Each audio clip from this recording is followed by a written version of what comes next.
Posibleng matatapos na ang pamamayagpag ng tinaguriang Splash Brother sa NBA ang tambalang Stephen Curry at Klay Thompson sa Golden State Warrior. Ito ay kasunod ng napipintong pagpirma ni Klay Thompson sa kanyang $50 million contract kasama ang Dallas Mavericks. Ang tambalan ng dalawang Warriors shooter ang binabansagan ng maraming NBA analyst bilang deadliest backcourt sa kasaysayan. Kasunod na rin ng pagbulsa ng dalawang apat na championship ring.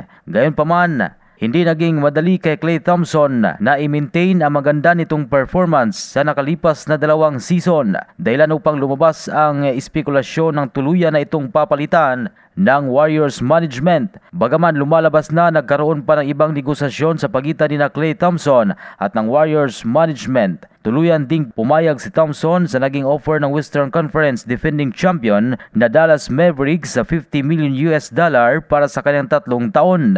Dahil sa naturang desisyon, tuluyan nang mabubuwag ang Splash Brothers sa NBA kung saan maiiwan si 4-time NBA champion at tinaguriang greatest shooter of all time Stephen Curry. Samantala naglabas naman ng emotional na pahayag ang Golden State Warriors ukol sa tuluyang paglisan ni Thompson. Sa opisyal na pahayag na inilabas ng Warriors, nakasaad dito ang pasasalamat ng kupunan sa lahat ng naging kontribusyon ni Thompson sa loob ng 13 years na kanyang pananatili sa kupunan. Nangako ang kupunan na ang jersey number 11 ni Klay ay mananatili sa kasaysayan ng Warriors. Ang kupunan na tinulungan niyang pumasok sa isang distansya sa NBA. Yan ang balitang sports. Ito si Ray Tampos para sa Radyo Alternatibo Balita Nationwide.